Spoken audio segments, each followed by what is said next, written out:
नमस्कार दोस्तों। आज मैं एक्स प्राइम मिनिस्टर स्वर्गीय पीवी नरसिम्हा राव, जिनका कार्यकाल 1992 से 96 तक रहा, उनका लद्दाख के संदर्भ में जो डिस्प्यूटेड लैंड है, जो लाइन ऑफ एक्चुअल कंट्रोल है, और भारत की समस्याओं के समाधान में किस प्रकार योगदान रहा है, उसी के बारे में मैं आप लोग से चर्चा कर रहा हूँ। पहली चीज़ कि जब पीवी नरसिम्हा राव प्रधानमंत्री बने, उसके पहले देश की स्थिति बहुत ख़राब थी, क्योंकि स्वर्गीय चंद्रशेखर सिंह के जो प्रधानमंत्री थे, उनके कार्यकाल में भारत का बहुत सा सोना ब्रिटेन में गिरवी रख दिया गया था।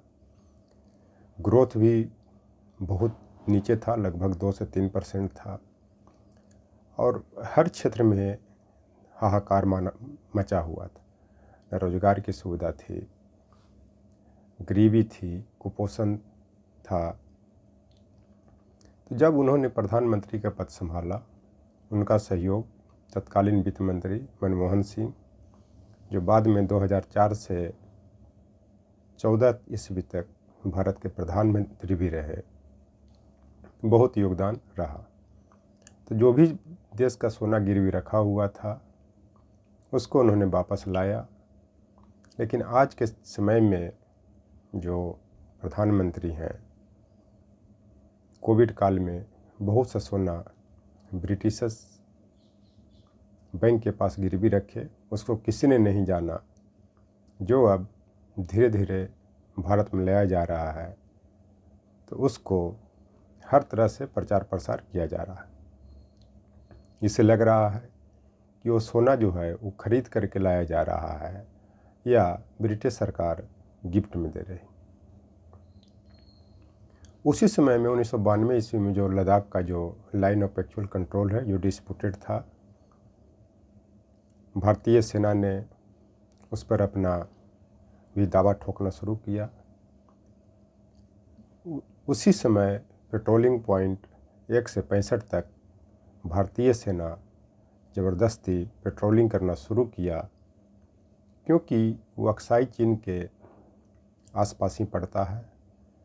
इनका उद्देश्य था कि धीरे धीरे जो भी आगे की सरकार आएंगी, चाहे वो कांग्रेस की हो, चाहे बीजेपी की हो, या किसी की भी सरकार हो, वो अक्साई चीन को पर कब्जा करेंगे। इसी कारण 1996 ईस्वी में ही वार्ता फिर शुरू हुआ, जो उनका कार्यकाल का लास्ट दौर चल रहा था। उसी समय में LPG आया, लिबरलाइजेशन, प्राइवेटाइजेशन, ग्लोबलाइजेशन।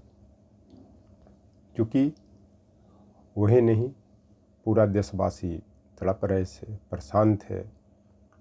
तो इस पर कबीर दास का जो रहस्यवाद में एक दोहा है कि तलपे बिन बालम मेरा जिया, दिन नहीं चैन रात नहीं निंदिया, तलब तलब के भोर किया। इसका मतलब ये होता है कि जिसको ईश्वर से लगाव होता है या ईश्वर को प्राप्त करना चाहता है, वो ईश्वर वो उनके बालम के रूप में है, माने पति के रूप में है। उनको न दिन होता है, न दिन में चैन होता है, न रात में नींद आती है। रात भर वो जग करके ईश्वर के लिए परेशान रहता है। लेकिन भारत के परिप्रेक्ष्य में ये पीवी नरसिम्हा राव और मनमोहन सिंह के लिए वो ईश्वर भारत है, जिसके लिए उन्होंने रात दिन एक करके मेहनत किया और उसके बाद भारत की स्थिति को सुदृढ़ किया। क्योंकि न उनको रात में नींद आती थी, न दिन में चैन था, और रात भर जगते हुए रहते थे। और उसी समय में भारत का विदेश नीति भी मजबूत होने लगा, क्योंकि जहाँ जहाँ पीवी नरसिम्हा राव गए, जिस देश में गए, वहाँ से इन्वेस्टर आए, क्योंकि उनको पूरी तरह से गारंटी दी गई कि कोई भी दिक्कत होगा तो भारत सरकार आपके लिए खड़ी है। लेकिन आज के परिप्रेक्ष्य में 2014 ईस्वी से लेकर के 24 ईस्वी तक जिस सरकार के प्रधानमंत्री हैं वो विदेश में घूमते हैं और घूम करके आ जाते हैं और दावा ये किया जाता है कि बड़े बड़े इन्वेस्टर आ रहे हैं, चाइना छोड़ करके भारत में आ रहे हैं, लेकिन सच्चाई है कि ऐसा नहीं हो रहा। तो इस तरह से देखा जाए तो मनमोहन सिंह के जो कार्यकाल में जो भी एलपीजी आया उसके कारण रोजगार का सृजन हुआ, असमानता कमी, सांप्रदायिक सौहार्द बढ़ा। चूँकि घर में भी झगड़ा तभी होता है जब घर आर्थिक स्थिति से कमज़ोर होता है, जिसके कारण कलह होता है, उसके कारण जॉइंट फैमिली भी टूटने लगता है।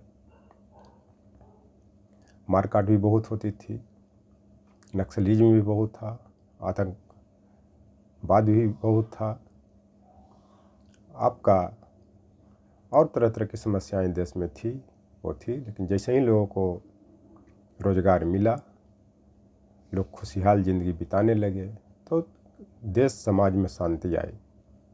1990 के पहले जम्मू कश्मीर का क्या हाल था ये किसी से छिपी हुई बात नहीं है, क्योंकि वहाँ हर प्रतिदिन आतंकवादियों का बोलबाला था। उसी समय कश्मीरी पंडितों का माइग्रेशन हुआ, जिसको मनमोहन सिंह और नरसिम्हा राव ने ससमान उसको जहाँ भी भारत में रहना चाहे उनको रहने की आज़ादी दी, सुरक्षा दी।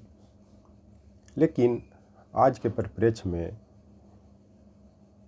आतंकवादी पीओके जम्मू कश्मीर तो छोड़िए हमारे जो भारत माता के सपूत हैं, जो एयरफोर्स के हैं, चाहे नौसेना के हैं, चाहे थल सेना के हैं, इसके बाद पैरामिलिट्री फोर्स हैं, वो भी सुरक्षित नहीं है।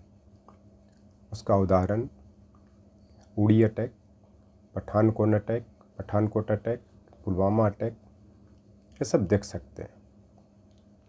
इतना ही नहीं, आज आपका दिल्ली जैसे शहर हर तरह के आतंकवादी गतिविधियों में संलिप्त है, चाहे वो ड्रग्स तस्कर की बात हो, चाहे वो हथियार सप्लाई की बात हो, चाहे चोरी चमारी की बात हो, चाहे मोबाइल स्नैचर की बात हो, बड़े पैमाने पर व्याप्त है। लेकिन यहाँ के खुफिया एजेंसियों और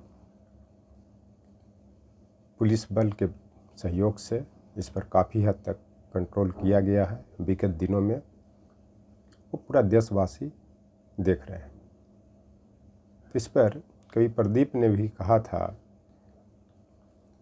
कि देखो इस संसार का कितना देखो इस संसार का क्या हालत हो गई है भगवान, देखो इंसान कितना बदल गया है भगवान। मैंने उनका कहने का मतलब था कि आज के परिप्रेक्ष्य में जो इंसान सत्ता के लिए, शोहरत के लिए, दौलत के लिए भाग रहा है, उसको देश की भी चिंता नहीं है कि इस देश में क्या हो रहा है और क्या होना चाहिए। लेकिन मनमोहन सिंह के और नरसिम्हा राव के डेडिकेशन से देश की स्थिति सुधरी, जिसके कारण ही आज तक भारत की स्थिति सुदृढ़ हुई।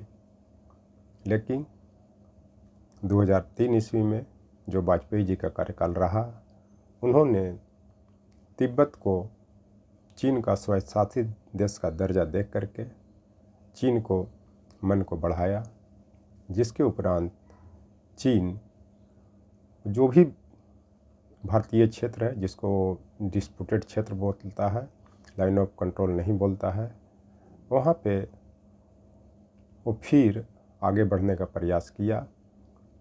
लेकिन संयोग से 2004 ईस्वी में मनमोहन सिंह के नेतृत्व में उनकी सरकार बनती है, तो चाइना की हिम्मत नहीं होती है कि फिर वो भारतीय क्षेत्र पर अपना निगाह जमा सके। चूँकि